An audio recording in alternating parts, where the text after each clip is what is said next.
Going back to Owen Morris then, like, obviously Tom's told us a few stories, but Marv, I remember it might have been on Instagram or something, you said about when did he stick your head down the toilet or something? Or like some mad recording techniques he had? Oh, Marv. Right. Oh, Marv. All right, so there's also that thing whereby, just as a side note, boys, do you know all of that clearance that Dominic Masters made you give? So he didn't reveal himself. We can sell Dominic out later, and in the same way, I'm saying this about Owen Morris, right? So I'll tell you exactly how things were between me and Owen. He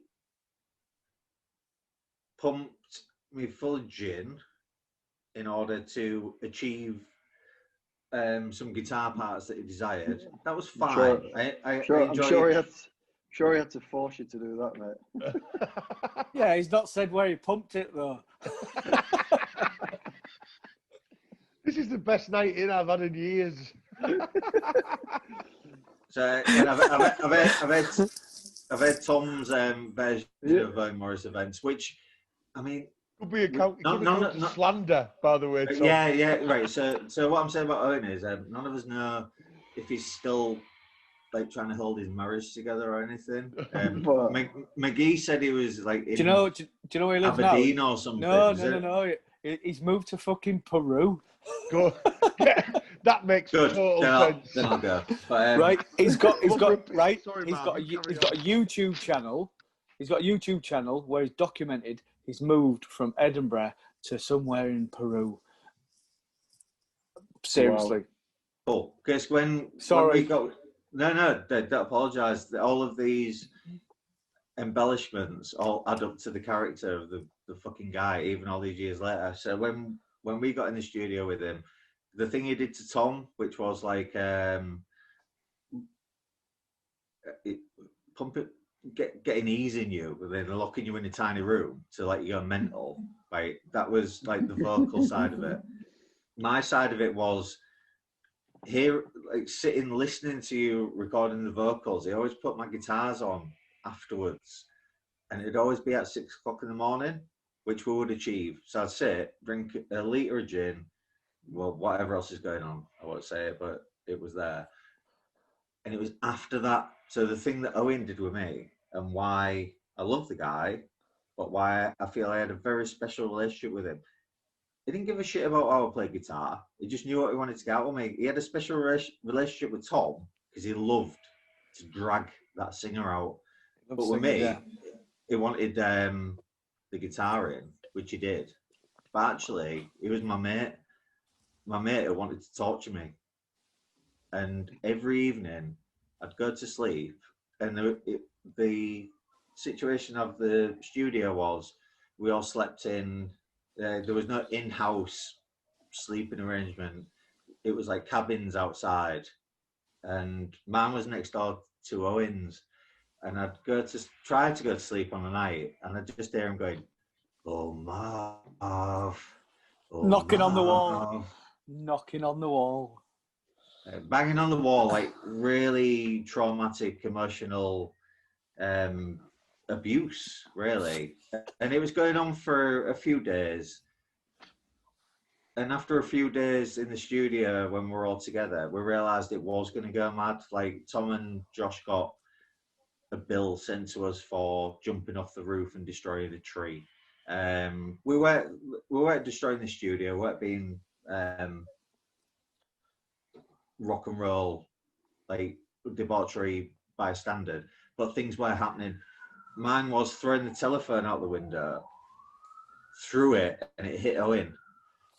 And then he messaged me like 2 minutes later and was like, "Why'd you throw a phone at me, Marv?" I was like, "You stood outside my window, you mad cunt." And why do you keep going, "Oh, Marv"? And he was like, every time I'm going, "Oh, Marv," that's when I'm going on like a wanking marathon. And I'm doing it to torment you. And he was tormenting me every night, going, "Oh, Marv." He was Oh, Marv. the little voice in your head. Emotional abuse, and I never knew. Well, I kind of did when I got him back in my own ways, which is fair enough. But Is that essentially, some sort of Welsh salty water torture? so, but the thing about Owen extracting the best from a band was he really had to push Tom because he wanted to get this particular response from Tom as the singer. He got a great response from Lloyd and Grant by just like poking those guys. Like Grant was solid as fuck. No, it was your shit. Yeah. Your shit. Do Be better. better. Your Yeah, shit. fair enough. Which he did with me, but yeah.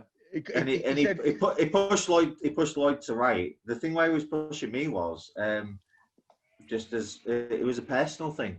To the edge. It really pushed me. And the last day that I had in the studio, when Ali was coming to pick us all up, me and Owen had been up all night. Owen only let me in the studio when he was mixing. Like, he'd let the rest of the guys. He wouldn't ever let anyone hear a mix. I always wanted to hear get the fuck out of here. Get the fuck out. You got privilege for that. So he would let me sit next to him because I picked his fucking mixes to pieces, and he was like, "Oh shit!" Like from day one. So I'd always sit with him all the time. That made me his mate, which is my privilege, but also my curse. On the last day, me and Owen had been up all night. It was the last day. He showed me his the last mixes of what he'd been doing. And I was like, "Their sound." And we've been in the studio the whole time, and I've grown quite a bit of a beard. By the time Owen came back to sit down with me after making a fucking cup of tea or whatever he was doing, I'd cut a Hitler tash in, right? Which is a very poor taste, but I did it to fuck with him.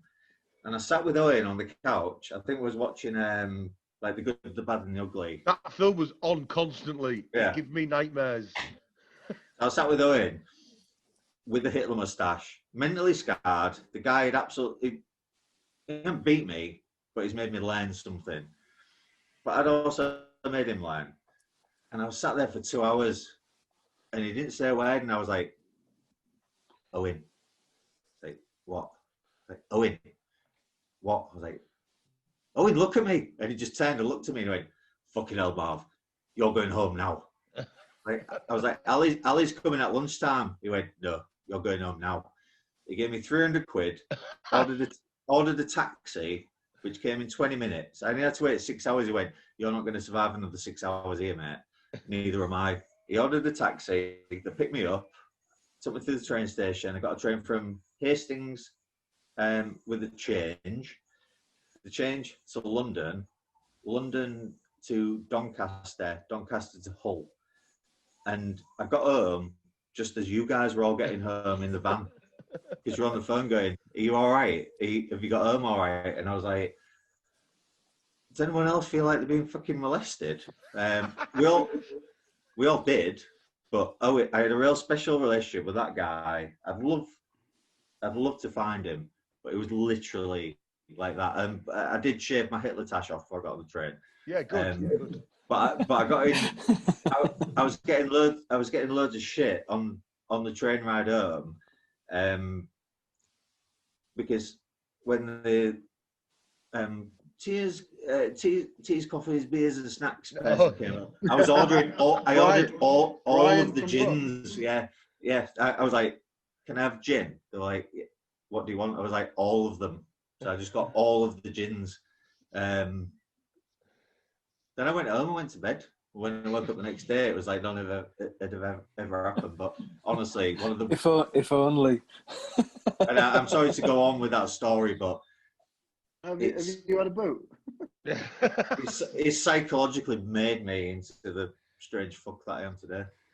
So the head in the toilet thing, was that just like an exaggeration, or did that actually happen?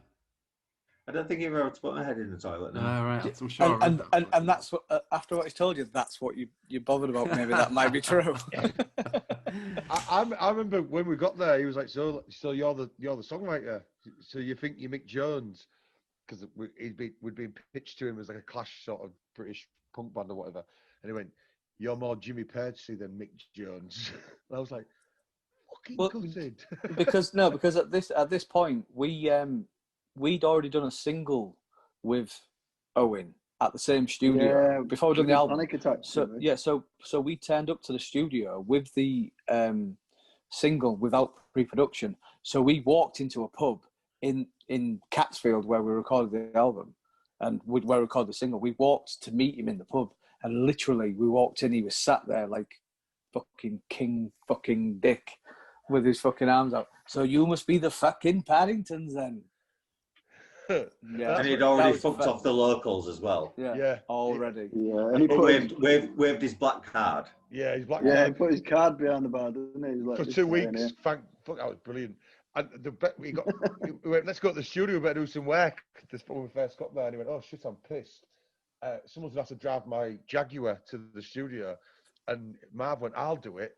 Didn't have a license. We was in the van with Owen. Marv's Josh took the Jag. I drove the van. Josh could drive. There you go. Josh could drive. You all got in the Jag. Me and Marv got in the van, knowing that Marv couldn't drive, and me sat next to him going, "What the fucking hell's going on?" We made it back with only a few scratches. Yeah. Do you remember when he lost his Jag? He was in the pub and he went, "Oh, shit, where's my Jag?" Left it in Hastings. It got carted off. Because his manager was our manager. That's probably the link we got. And he was ringing our manager. It was Flash, wasn't it? The other guy that was kind of his manager. Paul, wasn't it? Paul, yeah. Paul Flanagan. And he was like going, I'm with these fucking idiots from Hull and I've lost my fucking Jaguar. What am I going to do? And it was in a compound somewhere, wasn't it? Well, he was going, I can't remember that. I've lost my Jag. I can't remember where I parked it. It was like, we know where you parked it, mate. On WL's outside the pub. 4 days ago. And they'd literally just carted it. But he was like... I'm going to have to pause this and move. Owen had ditched his car, but he said that whenever his wife rang him and he was sat in the car, he could say that he was doing the car test for his recording, which was also the thing that he did at home, because to get his credit card bills. When he got home from doing recordings with bands like us, he had to capture his credit card statements being posted, so his wife didn't find out what he'd been spending his money on. Those were the days. I was going to ask Grant about, so like Grant was saying, he's quite hard on him, but did that kind of work for the band, do you think? Where he's quite, I don't know, did you kind of raise your standards because of that? Yeah, because you wanted to, I mean, especially me, I grew up reading all the Oasis books and all. I knew all these characters from these books, Owen Morris being one of the key players in that story, and people like Johnny Hopkins, who was our press officer. There was all in these books that I read as a kid.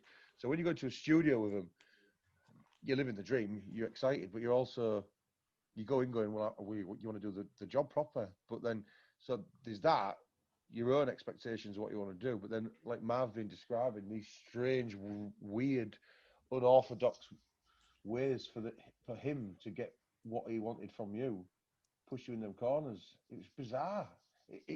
He got the best out of me by telling me I was Jimmy fucking Percy. It's like you think you're in the, and I never thought I was Mick Jones from the Clash or anything, but he prodded me, or put you in dark, weird positions. Like he like the good and bad and the good and the bad and the ugly. He made me watch that before we would even talk about the next song. Or he made me watch that film, Man Bites Dog, that mad Belgian fucking film noir, horrible film. And then he'd go, right, let's go do some music. He knew what he was doing. Well, I think he did. Did he? Yeah, when I was Sorry, someone got the TV on. Oh shit! Yeah, is that no? Yeah, right. There is a TV on. Sorry. Sorry, mate. When I was Is it? Yeah, it's on the thing, isn't it? Sorry, I'm having to change rooms and my housemates. No, right. Do you know? Owen Morris's trick of like on the guitars was loads of layers. That's like his like production technique. It is copyright Owen Morris. And we'd sit down and he'd listen to the intro to Green Day American Idiot. I'd say 20 times, but it might be 100 times. And you're sitting there and it'd be like, and I'd be like, right, we're going to do that. Like, yeah, cool, man. I've heard it twice. That's all right. But he would go through it again and again because that's his angle for the song, his angle for the evening. But he's obviously a mentalist, so we really need to right. I heard when you asked the question, you said you were going to ask me a question about Owen being hard on me. Yeah. As the drummer. I mean, he knew what album he wanted to make. He wanted to make a very angry album. And you got to poke the dog, haven't you, to get it to bite you. Who's the person that you need to poke? And so he used to like belittle me and poke at me and all them sort of things. And it made me angry. It made me really angry. And I think it reflected in the drumming. But then also, while he was sound checking the drums, you know, we was talking about American Idiot. He was literally A-Bing American Idiot to the drums that we was playing. So every time he told me to carry on playing, I could hear American Idiot in the background. So it was sort of spurring me on because I knew what he wanted me to do. And how high the standard would be. He wanted me to play like fucking Green Day, or that's what I thought at that time. So it was sort of like poke the dog, poke the bee's nest, and then get what you know. And I the guy's a genius because I think if you can see the reflection in the anger of the album, especially from the drum point of view, because it was like, fuck you, I'll hit it fucking 50 times harder, you fucking big twat. Is it kind of like what people say about a good football manager? It's like knowing how to get the best out of each individual. He is a maniac, but he's also a maniac who knows every single person, and he knew. I mean, if you listen, it's the Brian Clough of production. Yeah, well, you listen back. It's all Cloughy does, mate. Cloughy does. You're brilliant. You're a piece of shit. You're gonna get your fucking ass kicked. So you absolutely fucking ran. No, but then right he also over us. But then he'll also, like, he adored Tom. And he did build you up. He knew exactly what he was doing with each single person. As you listen back to this, you'll see what Lloyd said, you'll see what Marv said, you'll see what Arv said. And he knew exactly what he was doing before you'd even entered the room. He knew what he was trying to get out of you. And that's what makes the guy a genius. Tom's the delicate flower who needed his ass patting there a little bit. Yeah. Delicate flower at kid. That was the day that 10,000 Things got